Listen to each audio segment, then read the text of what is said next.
తులారాశి. ఈ రాశి వారికి ఈరోజు కొంత కలిసి వచ్చే రోజుగానే చెప్పుకోవచ్చును. ధనపరంగా మీకు కొంత ఆదాయం పెరుగుతూ ఉంటుంది. మిత్రుల ద్వారా సహాయ సహకారాలు పొందుతారు. దూర ప్రయాణాలు కూడా చేయవలసిన అవసరం ఏర్పడుతుంది. నూతన పరిచయాల ద్వారా నూతన అవకాశాలు మీ ముందుకు వస్తాయి. తొందరపడకుండా ఆలోచించి నిర్ణయాలు తీసుకొని పెట్టుబడులు పెట్టండి. మీకు మంచి లాభాలు వస్తాయి. కుటుంబ సభ్యుల ద్వారా సహకారం లభిస్తూ ఉంటుంది. ఈ యొక్క తులారాశి వారు ఈరోజు సంకష్టహర గణపతి యొక్క ప్రార్థన చేసి అవసరమైతే గణపతి షోడశ నామాలు చదువుకొని స్వామివారికి నమస్కరించి మీ పనులు ప్రారంభించండి. మీకు మరింత శుభయోగం కలుగుతూ ఉంటుంది. వృశ్చిక రాశి.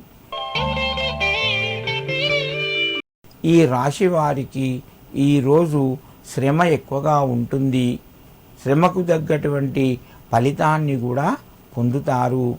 ఉద్యోగస్తులకు కొంత ఒత్తిడి పెరుగుతూ ఉంటుంది. ఆరోగ్యపరంగా అనుకూలంగా ఉన్నది. మిత్రులతోని కొంత జాగ్రత్తగా వ్యవహరించండి. తొందరపడి ఎవ్వరికి ఏ మాట కానీ సహాయానికి సంబంధించి ఇవ్వకండి. ఆలోచించుకొని నిర్ణయాలు తీసుకోండి. వ్యాపార పరంగా మీకు కొంత లాభాన్ని పొందుతారు. నూతన పెట్టుబడులు అవకాశాలు ఈరోజు మధ్యమంగా ఉన్నాయి. వృశ్చిక రాశి వారు ఈరోజు గణపతికి మందార పుష్పాన్ని సమర్పించి నమస్కరించి మీ పనులు ప్రారంభించండి. మీకు మరింత శుభయోగం కలుగుతూ ఉంటుంది. ధనస్సు రాశి. ఈ రాశి వారికి ఈరోజు ప్రయత్నాలు కొంత ఫలిస్తాయి. మిత్రుల ద్వారా కొంత మేలు జరుగుతూ ఉంటుంది. కుటుంబ సభ్యుల సహకారము సంపూర్ణంగా ఉన్నది.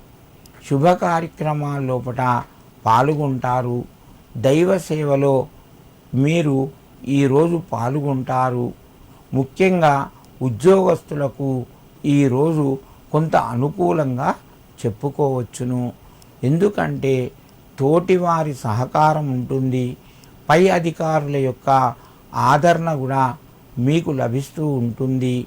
వృశ్చిక రాశి వారు ఈరోజు గం గణపతియే నమః అని చెప్పి 21 సార్లు స్వామివారిని నామాన్ని చదువుకొని నమస్కరించి మీ పనులు ప్రారంభించండి.